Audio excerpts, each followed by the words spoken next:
When I was 19, I moved from Oregon to Florida to be with my boyfriend at the time.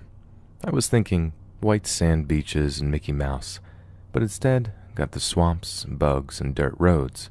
It was a huge shock to the system.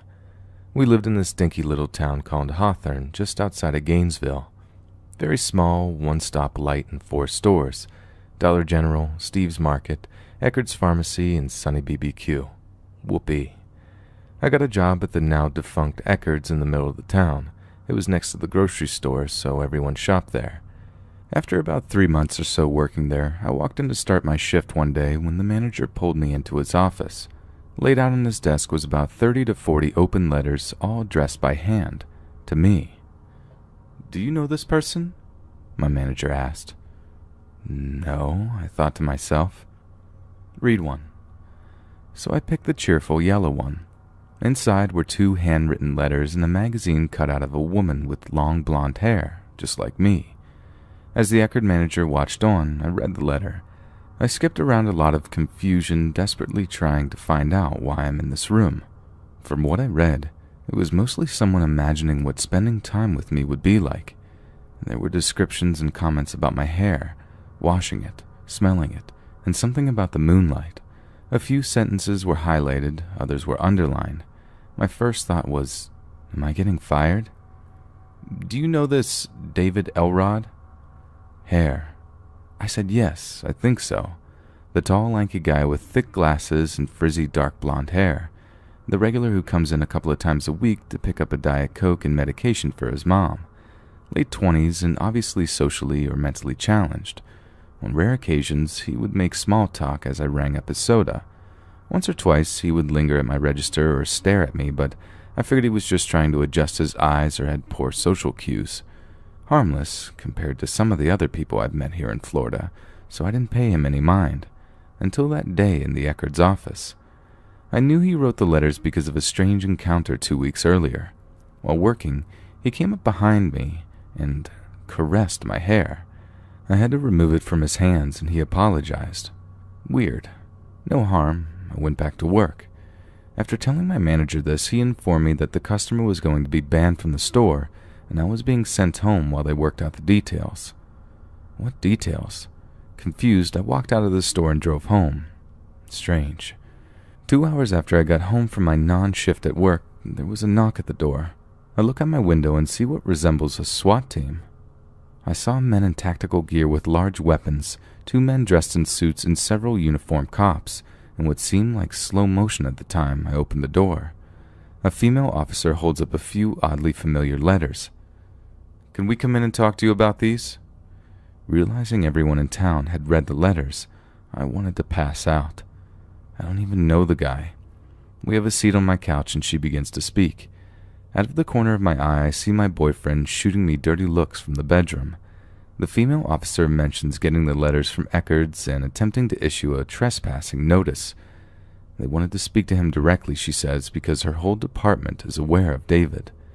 The officers confronted him at his residence and attempted to evoke the trespassing notice from Eckerd's store. Apparently, he was not happy about this. He insisted for over 45 minutes how this was all a big mistake, and I wanted to talk to him. He was so combative and persistent, they decided to pursue stalking charges.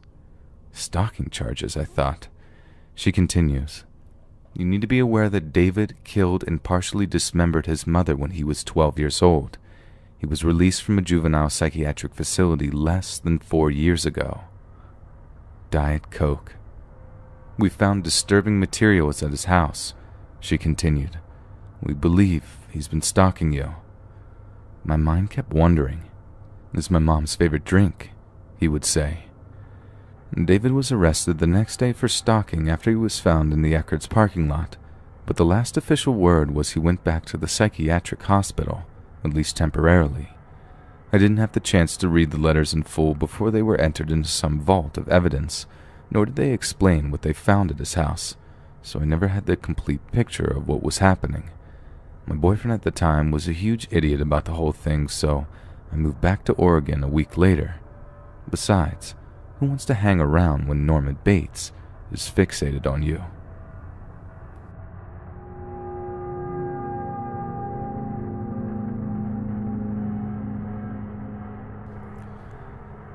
I live in Florida, and this incident happened about 3 weeks after Hurricane Irma. Back in July, the ex and I had just finalized the divorce, and I moved into a gated neighborhood where every house was rented out by the same rental company and landlords. It's a very small neighborhood with about 15 houses tops. All 15 houses are bordered around a man-made lake with the backyards facing the lake. No one really has a fenced backyard. When you walk out of your back door, you see the lake in front of you and your neighbor's backyard on each side of you. Everyone in the neighborhood seemed very close. Someone was always hosting a family-friendly party or barbecue or having people over to watch sports. I was, and am still depressed about my divorce, so I never partook in these social gatherings. The only person I got to know was my next-door neighbor, Steve, an active Navy soldier with a huge love for guns. Steve is the true hero in this nightmare. My daughter Alice is 4 years old, and I get her every weekend. Alice's bedroom window faces the backyard towards the lake. I spoil that girl to death. She truly is my everything, and I count down the days to the weekend every week just to be with her. That's why I was upset when Irma came and I had to go almost 3 weekends without seeing her. The weekend before the storm, she was with her mom. Then obviously the weekend of the storm, she was with her mom.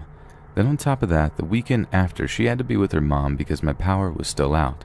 No AC in Florida. It was miserable. The humidity was so bad that week that I slept in my daughter's room the whole week because she was the only room with a window that faced the lake. I opened the window, exposing just the window screen, so the wind from the lake could cool the room as much as possible while I slept. Eventually the power comes back and Alice starts visiting me again like normal. That was when the nightmare started. My daughter would explain about the singing lady and how she doesn't like her anymore. I thought maybe she was referring to one of my ex's friends or one of the teachers at her school. Maybe there was a teacher at her school that sang to the kids and that she didn't like it. But that Saturday night, Alice woke up in the middle of the night screaming bloody murder. I ran into her room and turned on the light and found her hiding under her covers. I asked her what was wrong, and all she could do was point to an empty corner of her room and yell, "Look, look." There was nothing there. She was acting as if though she had seen a ghost. After I calmed her down, she started to talk about the singing lady again. "Please tell the singing lady not to come back. Please, Daddy, make her go away," she would say. Obviously, she is having nightmares, right? I showed her that there was nothing in the closet and nothing under the bed and that there was nothing to be afraid of. She calmed down and went back to sleep. I went back to my room and quickly fell back asleep as well. It couldn't have been more than 20 minutes before Alice comes running into my room screaming, "She's back! She's back!" Alice absolutely refused to go back to her room, so I let her sleep with me. The next morning, Sunday morning, I took Alice out to breakfast and we stopped by Target to pick up a baby monitor. I haven't used one since her and her mom and I were still married, but I wanted to easily be able to hear her and if and when she was having nightmares again, so I could respond quicker. After I set them up, I showed Alice how they worked to give her assurance that I could hear her and she was safe. That night, she slept soundly and didn't make a peep all night. The following weekend, Alice had to stay with her mother again because she had caught a stomach virus from one of her little friends at school. It was Saturday night, and I was sound asleep in my bed. Around 2 a.m. is when I heard it, a woman's voice humming a soft nursery rhyme through the baby monitor. The humming and soft singing got louder and clearer as the voice got closer to the monitor. I wasn't dreaming. I could hear a woman softly singing lullabies in my daughter's bedroom. I had never been so scared and dumbfounded in my life. I was feeling a mixture of pure terror and disbelief. Then the voice spoke out. "Alice, sweetie, are you awake?" Adrenaline shot through my veins. I jumped out of bed and locked my bedroom door. I picked up my cell and called Steve from next door. He didn't waste a second. As soon as I got off the phone with him, I heard him storm out of his back door screaming, "Don't you move!" I ran outside and found him aiming his shotgun at a woman crouched outside my daughter's window, the one I had left open after Irma and never closed. Steve quickly dropped his guard when he recognized the woman. It was Jean, the neighborhood maintenance woman. Steve's wife came running out after him and confirmed it was her. Jean played dumb. She said she was not singing and didn't even know my daughter's name. She said she was near my daughter's window because she was doing her weekly patrol for gators and thought she saw one approaching her house from the lake. Full of crap. That chick was singing, and she called out to my daughter by name. Yes, it's true that there have been a few gator spottings around the neighborhood, and yes, part of Jean's job was to patrol the lake at night every now and then. But at 2 a.m., I obviously knew it was bullcrap, and even though neither Steve or his wife called her out on it, I could tell by the look on their faces that they didn't believe her either. The next morning, I went over to Steve's house to thank him and tell him exactly what happened. He told me Jean and her husband had been known to be a little cuckoo, but this is by far the craziest thing to have happened so far. Steve helped me install metal bars on Alice's window that afternoon.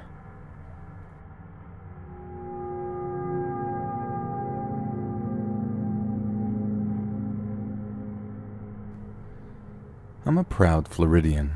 At the time of the story, in the early 2000s, I was going to college in South Florida and lived with my family in my hometown in the Florida Panhandle. It was about a 7-hour drive up through Central Florida to get between the two places, so I mostly only went home for the holidays. It was the Thanksgiving of my junior year, and I was excited that I had managed to rearrange my midterms to be able to leave campus 3 days ahead of everyone else. I was hoping to beat the masses of traffic, and was hoping for a quick trip back home. My roommates wanted to have a last meal together before we all left for break, so I ate in the campus dining hall at around 4 p.m., and I set off on my journey back home at around 5:30. Around 10 p.m. I had just passed my 2/3 mark, where I always stopped at this little mom and pops type of diner by the side of the highway to grab a snack, use the restroom, and call my dad to let him know I was okay. I didn't have a cell phone yet. Well, I hadn't been there since summer, and the place was out of business, so, a little bummed out that I wasn't getting my chocolate chip pancakes, I just kept going. There really wasn't much build up around there at that time, so when I saw signs for a rest stop in, of all places on God's green earth, some little town called Alachua, I went for it. So I went and parked directly under the streetlight for safety and used the facilities, called my dad, etc., etc. I didn't see anyone else there, except for a very exhausted-looking woman who approached me asking for directions, saying she was with her husband and 2 small children from Virginia, and they had made a wrong turn trying to get to Disney. So I left the rest area and was walking back to my car, when I noticed a beat-up, unmarked, grayish-bluish work van parked incredibly close to the driver's side of my '95 Honda Civic. Yeah, okay, I thought that's pretty weird. It had Florida tags on it, so it couldn't have been the ladies I had talked to in the bathroom. I distinctly remembered she said she was from Virginia. I turned around and hightailed it back to the rest stop, promptly running into some random middle-aged guy with 2 little boys.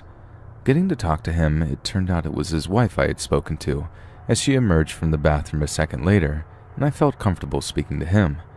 I told him what was going on with the van and how I didn't know what to do. He said he'd go check it out. So he left the kids with his wife and strutted up to the driver's side of the van.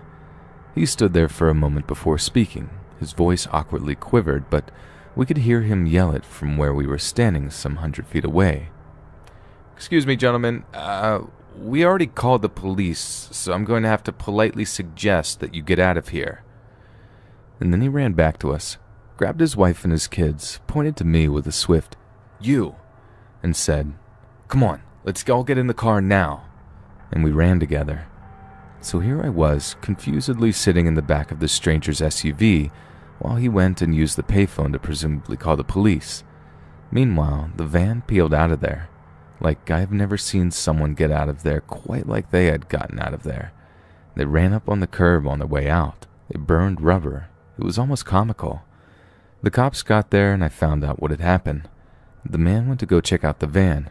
He could see in it pretty well because I had parked under the streetlight.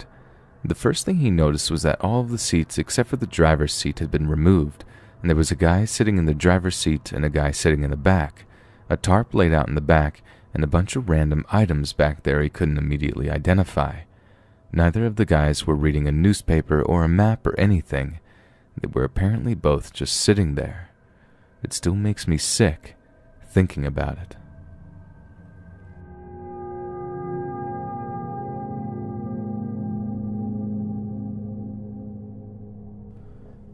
I was around 5 or 6 when this happened, and although some things are a little hard to recall, please forgive me as I attempt to translate memories of my childhood self along with what my mother and sister have told me, since the terror instilled in me from this ordeal still remains. Maybe this will prove to be therapeutic. And this happened in 1990 and 1991.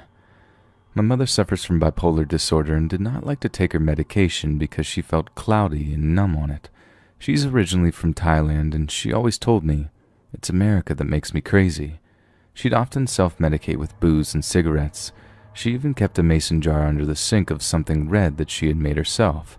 No idea what it was, but it smelled awful, and she called it Mommy's Kool-Aid. She told me I was not to touch it, taste it, and definitely not to tell my dad, and since I was the world's pickiest eater, who hardly ever saw my busy father, that was never a problem. My dad was in the military, and he would often go on TDYs out of the country, so my older sister and I were left at home with our mother, who was, for the most part, perfectly capable of caring for us, but, she had her bad days, as all parents must, complete with off-the-chart mood swings that fluctuated between laying on the couch all day to wanting to play hide-and-seek with us and chasing anyone she found with a large kitchen knife. Typical childhood. Sometimes she'd go to Tampa for a few days to gamble or party with friends that she had made, most of them also from Thailand or the Philippines.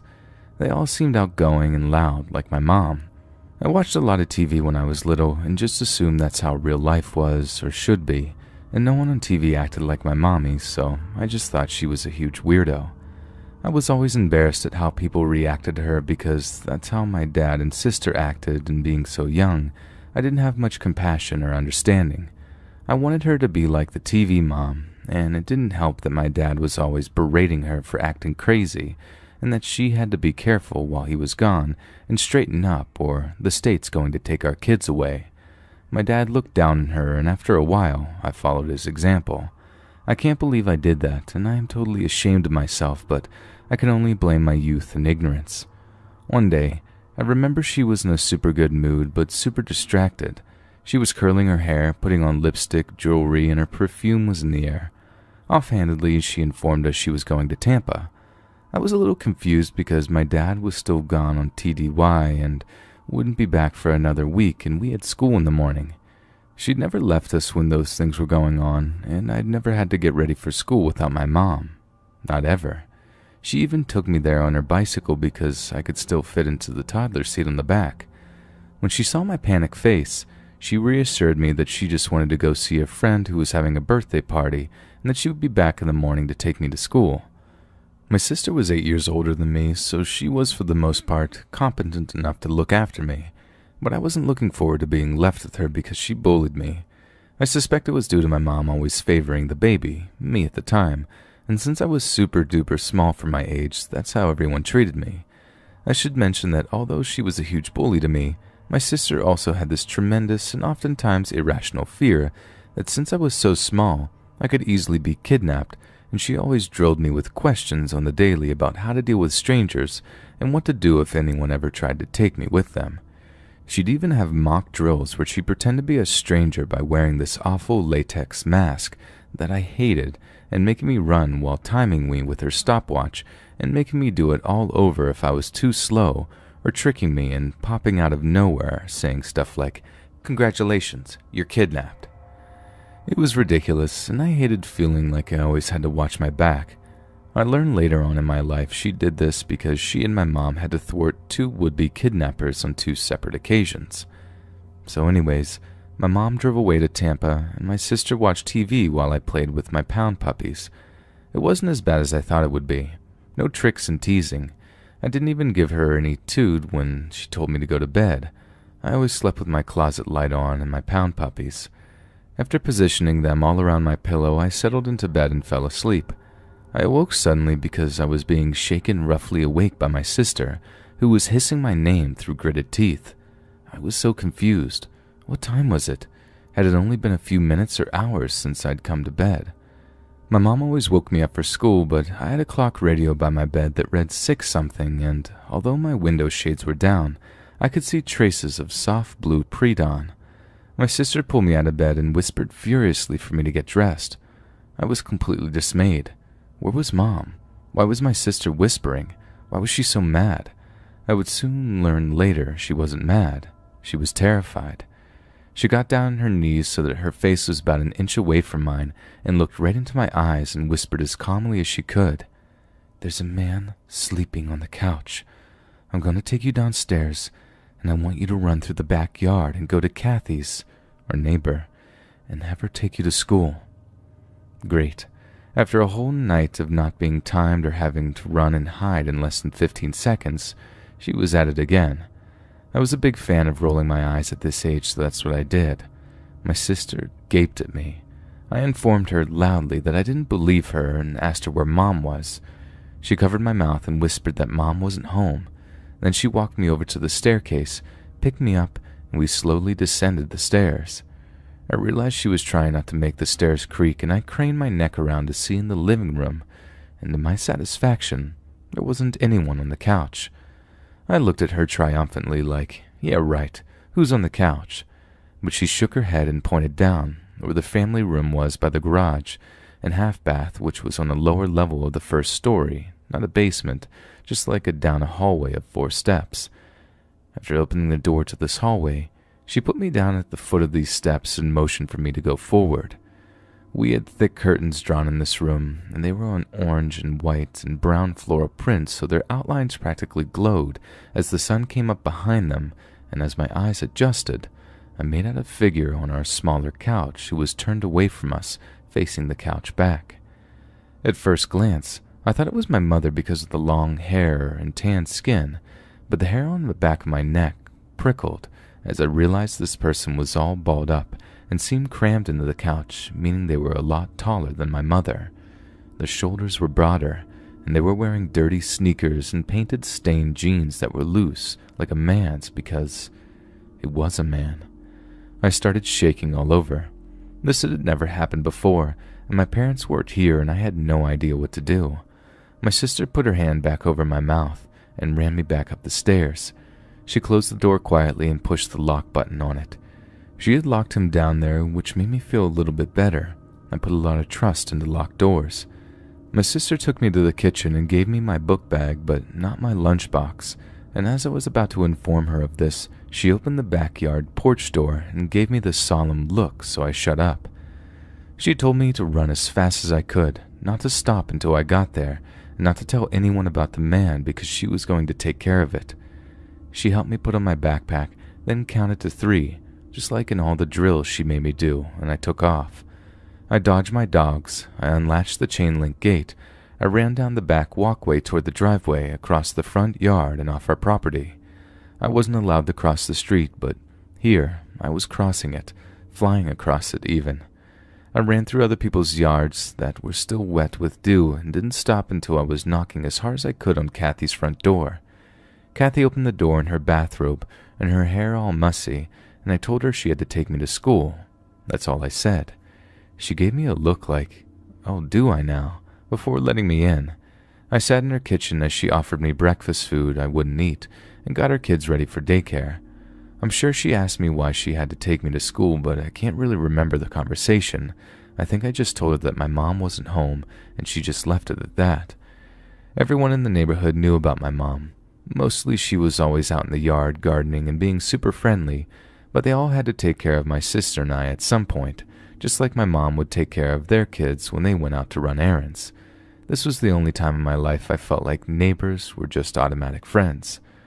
I went to school and didn't have lunch, so the receptionist gave me a quarter to buy PB&J and milk, which I didn't eat or drink, but knew I had to take so the school wouldn't look like they weren't taking care of me. Once I was talking with my friends, all recollection of the events of that morning faded from my mind. It wasn't until after school that I remembered everything because I didn't see my mom's van waiting for me. I didn't see her on her bike or waving an umbrella at me. I didn't see Kathy or my sister or anyone that was there for me. I stood there looking and thinking I could probably walk home, but I was terrified of having to do that simply because I never had, but more because I was always told that I wasn't supposed to. There was a boy in my class with white blonde hair who lived in my neighborhood, and he was staring at me. I felt uncomfortable and turned away, trying to look like I belonged there, and that everything was okay, but I caught the attention of his father, who had been helping his younger kids onto their bicycles. "Honey, where's your mommy?" he asked me. I didn't want to lie, but I also didn't want to confess that I didn't know. I didn't want them to know about all the weird stuff that was happening, because if they told other people or my teacher or the police, I didn't want my mom to get in trouble, and I didn't want to get in trouble either. "Do you want to walk with us? She lives close, right?" he asked his son, who nodded. He made his son walk his bike and keep pace with me while we watched his younger kids. I think this kid asked me where my mom was, but I don't know what I told him, or if I told him anything because I knew his dad was listening. I think I said that my sister was supposed to come get me so the issue would be minimized to an irresponsible older sibling and not all-out parental abandonment. I think children that are raised around the threat of impending instability are quick on their feet with responses like that, or they just play dumb. Once we got to my house, I ran up the driveway as the father watched, waiting to have responsibility relinquished, but I noticed with sinking stomach that the garage was down, which meant my mom's van was not in it, which meant my mom was not there. I froze, fearing discovery, wondering if I could just wave goodbye and go to the backyard and sit in my playhouse, but almost as if by magic, I saw my sister turn in the driveway on her bicycle. The dad gave her major disapproving side-eye, and they talked a bit, and then he smiled at me and they all waved goodbye. She ran up to me and grabbed my hand, so I followed her up the walkway towards the stairs of our front porch and went into our house. I asked her if the man was still here, and she said no. She told me after she saw that I made it to the neighbors, she went back down to the family room with the biggest knife she could find. She kicked the cushions to wake the guy up and yelled, "Who are you? And what are you doing in my house?" And he, seeing her towering above him with this knife and being super disoriented, probably hungover, screamed in bloody terror and cowered behind some pillows. "I'm a friend of your mom's," he told her. "She told me to look after you. I folded the clothes. I folded the clothes." My sister then pointed the knife at him and told him to get up slowly. She waved it at his face and told him to get out, which he was only too happy to do. He managed to unlock and pull open the sliding door in the family room, which we never used because it was too hard for anyone but my father to shut all the way, and she said the dogs jumped on him, trying to be friendly. Spaniels love everyone, the dummies. But he just thought that they were going to attack him, so he picked up the pace as he climbed over the chain-link fence and disappeared. After locking everything up, so she thought, my sister said the phone rang and it was our mother. She said Mom sounded drunk and asked her if we met her friend, and my sister flipped out on her. Our mother could not understand why she was so upset and explained that she was driving a few friends home when they met a real live Seminole walking down the road as they pulled over and harassed him long enough to find out he didn't have a place to stay that night.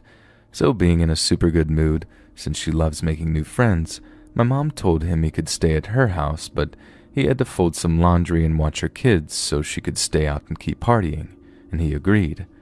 She let him in through the garage, told him where to find the basket of laundry, which I do recall seeing neatly folded by the couch in the family room, and told him there's some beers in the fridge, but not to go up to the second story. My sister said it like she said, "Well, I told him not to go upstairs," like that ensured our safety or something.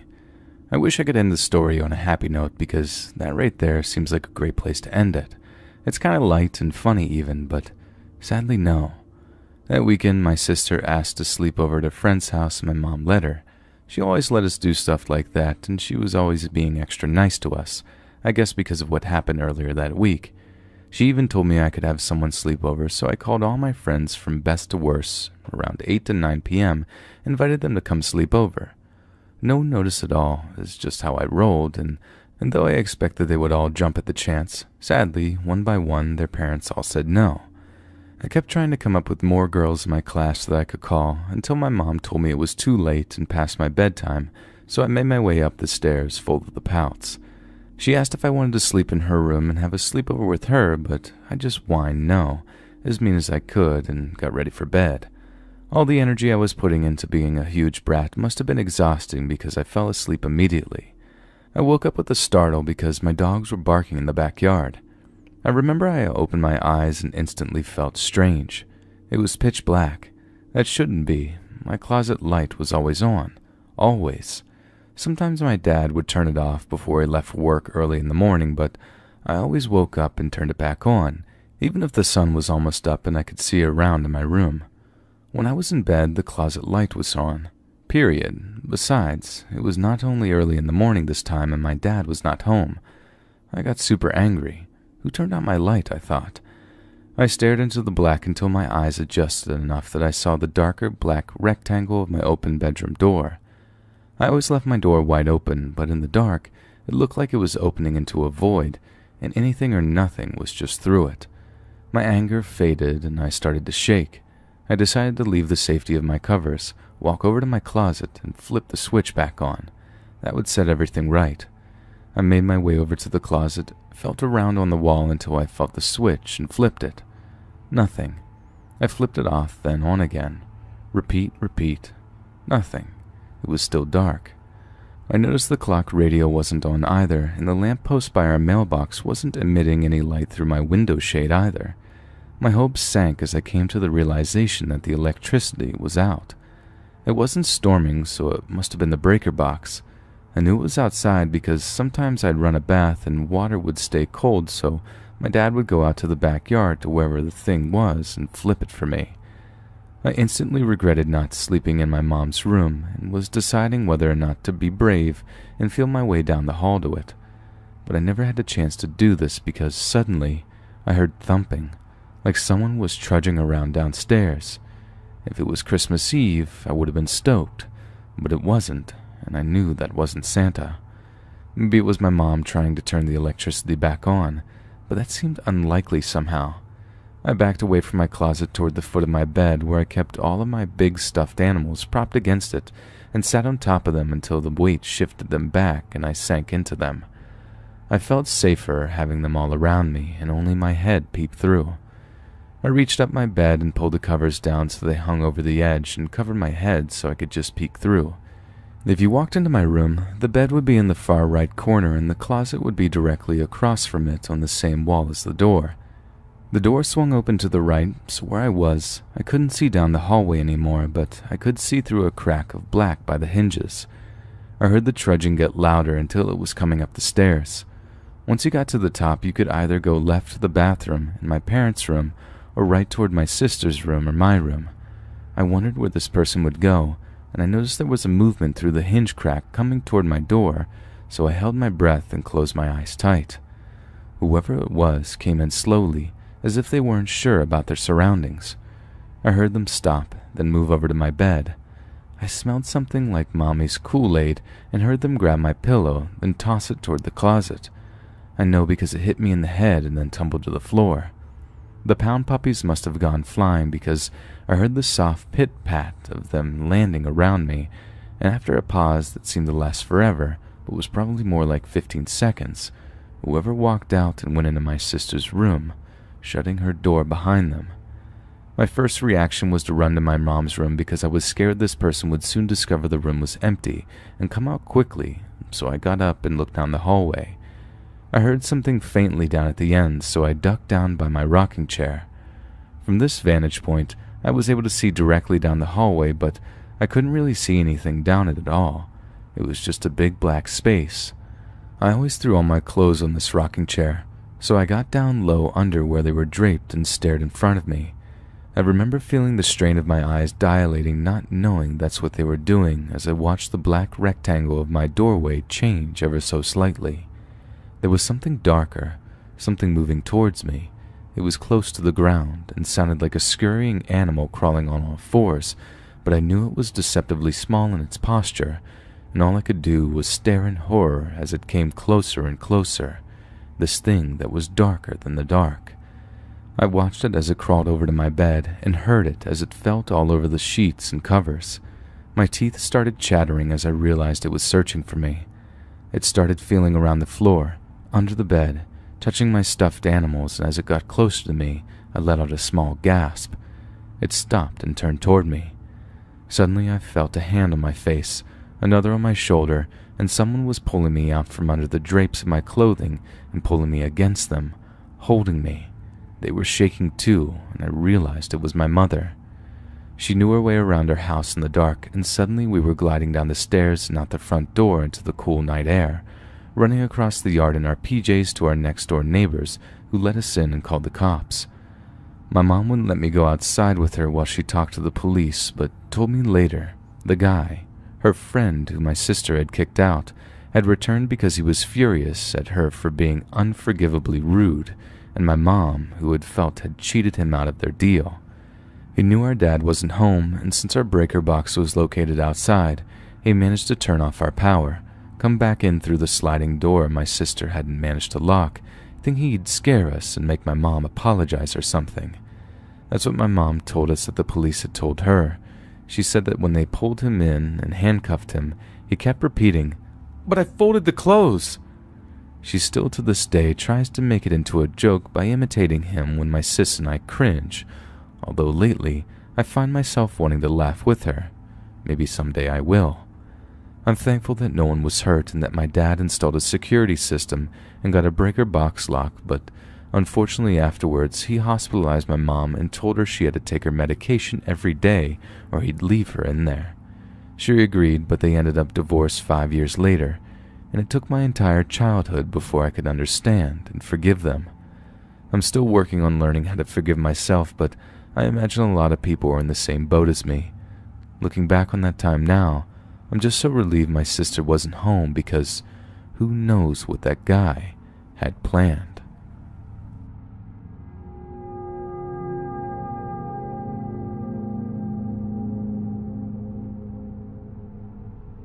This happened almost 2 years ago when I was 22. I live in an area outside of Pittsburgh. I was single at the time, and the only thing I wanted to do was have fun and forget about my ex. I should say that I am a very cautious person, verging on the paranoid sometimes. I've never even broken a bone. I never trusted anyone I didn't know. I learned my lessons very young. So I felt very equipped to go out by myself to the local bar because I knew how to make the environment safe. I made fast friends with the bartenders, got along with the regular guys there as well. I made it very clear to everyone that I didn't want any sort of romantic attention. I literally just wanted friends and booze. Out of all the men there, one stuck out. Phil was attractive, funny, and best of all, wasn't interested in me one bit. I had problems having male friends, as all of them always girlfriend zoned me eventually. Phil actually liked having me as a friend, nothing else. It was awesome. We went to the local bars all the time together. I'd be his wingman, he'd be my bodyguard. When guys hung around me too long and I wasn't interested, if Phil gave a look, he'd usher the guy away. Perfect setup. We both felt pretty safe no matter where we went, but neither of us saw this one coming. A few months into our friendship, Phil rings me and asks me if I wanted to go cosmic bowling. Emphatic yes. I hadn't been since I'd been a preteen, so I was really stoked. I get ready, I did my makeup very bright and expressive, threw on a bright blue shirt and overall shorts. I don't wear them anymore, I don't know what I was thinking, and some black combat boots and I'm good to go. The car that pulls up isn't Phil's. I call him and cautiously ask who is in front of my house, and he says to come on out, and that it's a few of his friends. This reassures me and I head to the rather large Ford SUV. I sit next to Phil and he introduces me to everyone. The man driving is Jason. His girlfriend is in the passenger seat. There's some gross kid in the fedora and this goofy hillbilly kid. Not uncommon outside of Pittsburgh. They say they were going to a few towns over. That's where there's a bar we're stopping at first, then bowling. Cool, I'm up for that.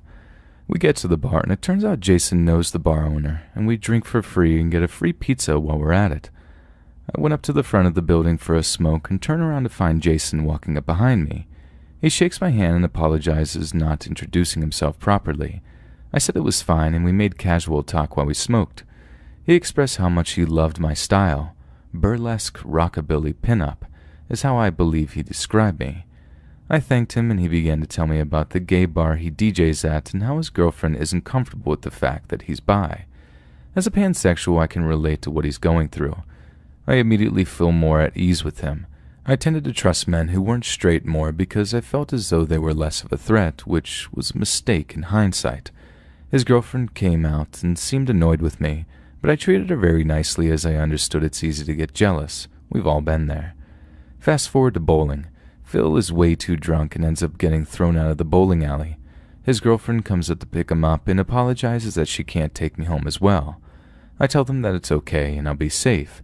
Jason agreed to take me home. Fast forward, bowling is over and Jason decided to head back to the bar and have the owner reopen after hours for us. I thought that was pretty freaking rad and that he had connections like that. They reopened the bar for us and Jason actually tended the bar. I sat and talked with the owner for a while Jason fed me alcohol. I kept trying to refuse, but he was really convincing. This shot tastes like a toasted marshmallow. You have to try it. Before I know it, I'm hammered. I don't remember much, but I do remember getting home safe, and I had made new friends. How exciting, I thought. Jason adds me on Facebook and invites me to the gay bar the very next day. I'm excited. I've never been to one he works at. I trusted him. The months go by and we were fast friends. I started to hang out with him without Phil. He would pick me up. I'd set up his DJ equipment at the bar and get him wherever he needed. Then party the night away and he'd take me home. Sometimes his girlfriend was there, but most times not. She didn't seem to like me still, but I was nothing but nice to her. It began to bother her. Maybe she saw something I didn't. Valentine's Day rolled around, and as I was the local single woman who hated everyone, Jason invited me to a burlesque show that he was going to be doing the lighting for. His girlfriend was going, and so was the hillbilly they mentioned earlier. 10 minutes into the adventure, and I already had to tell off the hillbilly. Just because it's Valentine's Day and you are single and going to the same club as I am, does not a date make. The show happens, it's long, and eventually I get bored and head to the bar. Jason's girlfriend comes up to me and is silent. She buys 2 shots of tequila and hands me one. She clinks my glass and says, "Good luck," and we take our shots. I realized what she had said as she walked away and thought it was odd. The hillbilly drives me home. I wake up. 46 missed calls, 20-some texts from Jason. I call him, concerned. He doesn't seem upset. He says he just wanted to talk to me, that maybe he had a few too many to drink and he was sorry. Okay, I guess. No big deal. He wanted me to come help him take the lights out of the club. I agreed. He picked me up and something seemed off, but I couldn't place it. His face looked haggard. He talked like his emotions were stretched too thin. We get to the club and it's locked. He called the owners and they said they'd be there soon, within the hour. He seems very agitated and doesn't even want to get out of the car to walk around at the shops. He then ignores my attempt at conversation and calls someone on the phone, an EMT whom he's acquainted with. He's asking him for things to steal from the ambulance. It started off innocent enough. Gauze, bandages, tongue depressors, and eventually, "Do you still have that leather restraints for mental patients? Do you guys have scalpels on the ambulance? One of those big needles, like the huge syringes. What about those pads that soak up fluid, like to put under a patient when they're bleeding, the full body ones?" The phone was on speaker. I could hear the tension in the man's voice. He told him no to each request and was getting more and more nervous as this bizarre back and forth continued. Eventually the man hung up on Jason. I sat there trying not to seem conspicuous and he screamed in my face, "What is your problem now?" I smiled and said nothing was wrong, trying to diffuse whatever was going on with my friend. He laughed nervously and apologized. Said he had a rough Valentine's Day and he was trying to get stuff for his friend's performance art piece and wasn't having any luck. I trusted him. After we took down the equipment, he took me to the gay bar and one of the male strippers took a liking to me. Long story short, I may or may not have had made a poor life choice that night. Anyway, the bar closes and Jason isn't talking to me. We get in his car and drive a little down the road and he explodes. "How could you do that to me?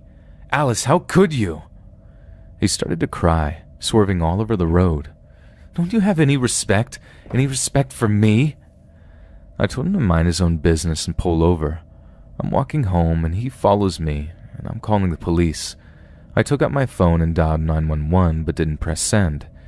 Everything finally made sense that this was not a person who was my friend, and it's time to be strong and fight. He pulls over and lets me out, silently, drives off. I call my father for a ride and he picks me up and asks what happened. I'm not a personal human. I'm not good at sharing. I only told my father that if a man with awful sideburns shows up at our door, bring a gun. Fast forward, I went to another bar with Phil. He was very protective of me after the incident, never leaving me out of sight for long. I walked to the bathroom, which was down a dark hall at this particular establishment, and felt someone latch onto my arm. Jason. Internally, I was furious and scared, but on the outside, I did my best to remain calm. He looked dead inside, nothing in his eyes, just blank. I left Chrissy for you, Alice, I did. You did this to me, but that's okay, really, because we're going to be fine. You can also sleep with whoever you want. I know how you are, so it doesn't matter if it's girls or guys or what. I'm sorry. I let it get to me before. You're so amazing, I don't want to lose you.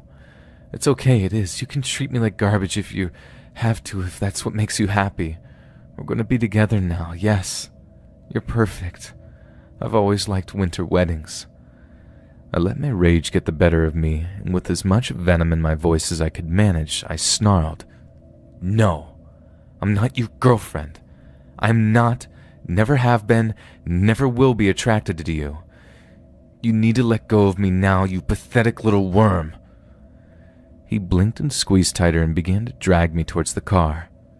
We're going to Florida now, and there's nothing you're going to be able to do about it. The next thing I know, I fall to the ground with him, and he let go. Phil was on top of him, beating the crap out of him. After he was satisfied, he took him by the shirt and dragged him out the door. A bartender helped me up. A few guys gathered around me and tried talking to me to calm me down. Some even apologized that they didn't see the confrontation in the hall go down. I didn't call the police because I wasn't thinking straight and didn't want Phil to get in trouble for beating him within an inch of his life. I don't know what his plans were with me down in Florida, but needless to say, I don't go out much anymore.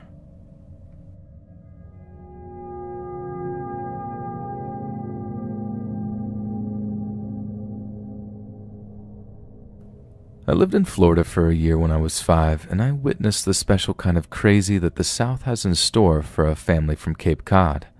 The people I encountered were like the sights you see in Walmart at 2 a.m. I'll start with the Bennett family. Kathy, the mother, met my mom at the bus stop and they became friends instantly. She invited my mother and father over to meet her husband, Rich, who at first thought my mother was a stripper and my dad a pimp. Kathy would repeat her sentences like a broken record and was almost completely illiterate.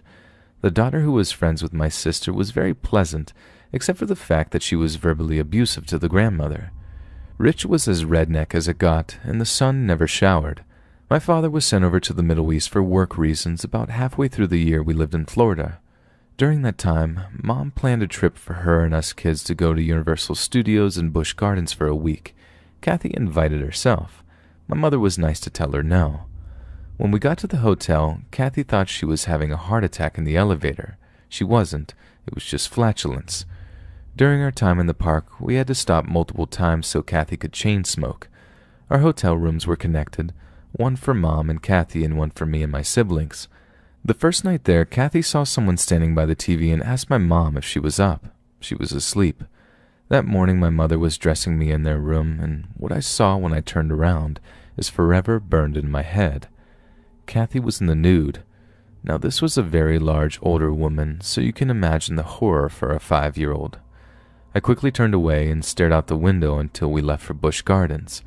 The next night, my oldest sister witnessed Kathy come into the bedroom of our suite and sit on the table with the door open right in front of my sister. She also started dragging a chair back and forth for about an hour. We went back to Port Charlotte that morning because Kathy missed her kids. The next encounter was centered mainly around me.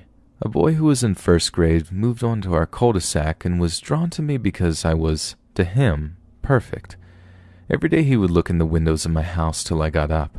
My oldest sister dubbed him the window shopper. One day, me and Jessica, Kathy's daughter, went over to his house. He started chasing me around with a knife till I finally slapped him and went home. One time he pinned me down and started kissing me, to which I responded with a swift kick in the balls. One time he brought a calendar filled with pictures of naked women to my house, and I still don't understand why. On another occasion, he pushed me into a mound of red ants. If you know anything about red ants in Florida, then you will understand why this was a very scary experience for me. I got up and threw him into the mound and kicked him in the stomach and ran inside to put bandages on my legs. He was a real creepy kid, and I'm so glad he wasn't a lot older than me because I think he would have tried to do something awful. I saw some posts on here from a guy talking about people he witnessed in Florida, and just wanted to share my experience, because they don't get much weirder than there.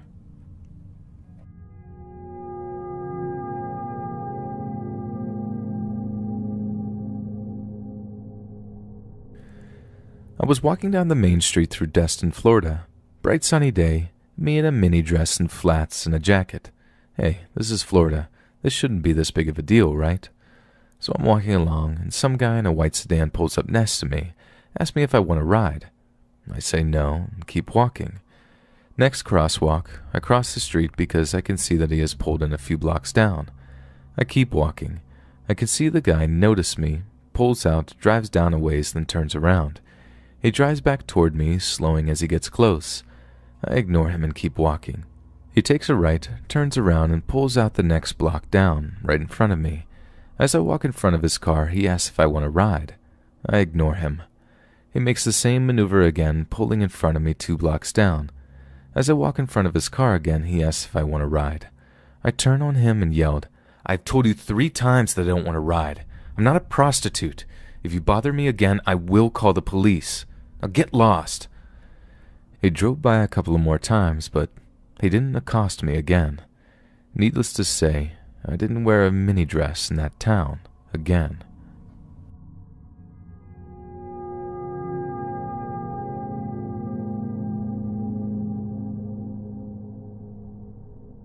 A couple of years ago, I was in our neighboring town. Our town is small, so if you need anything, you have to drive 30 miles to the city to get it there. Interstate 75 runs through the center of this town. While I was there, I stopped at a local sub shop to pick up lunch. As I was heading to my truck, I saw an older Lexus drive past, and a man put his seat down all the way. I didn't see his face much, but I saw his sleeved tattooed arm in the window. I got to my truck, hopped inside when the Lexus pulled up a few spots away. There were no other cars around me. A scraggly, cracked-out-looking woman got out of the car and ran up to my truck. I locked the doors and I cracked the window because I had already seen the man trying to hide in their car. These folks are up to no good, I thought. The woman started talking 100 miles a minute. She tells me that she and her daughter, she says she in the car sleeping, left her abusive relationship and they're on their way to Florida to stay with family. She asked if I had any money to help them out. I told her, "Sorry, I don't have any cash." She kept on talking, and I just kept on listening instead of driving away like I should have. She's in tears now and really putting on a show. In the back of my mind, I kept thinking, there is a man in your car. I saw him, but I didn't mention it. She asked me if she and her daughter could follow me to the ATM to get them some money since they were about out of gas. I told her again, sorry, no. I put my truck into drive and started to pull away. Her tears stopped, and she stormed off to her car. I don't remember exactly all of what she said. It was a long, fast-paced story, but looking back, her story made no sense. She said they were from a town that was south of where we were. If she was truly heading to Florida, she wouldn't be north of her destination. I am guessing they were drug addicts trying to scam a few bucks off of people in parking lots. If they were really smart, the guy would have stayed at home and sent her out on her own. If I hadn't have seen him in the car, there's a good possibility I would have believed her story and given her some money to help her out. Hey friends, thanks for listening. If you got a story, be sure to submit them to my subreddit, r Let's Read Official, and give and receive feedback from the community, and maybe even hear it featured on the channel. And grab early access to all future narrations for just $1 a month on Patreon, and maybe even pick up some Let's Read merch on Spreadshirt. All links in the bio. Thanks so much, friends, and I'll see you again soon.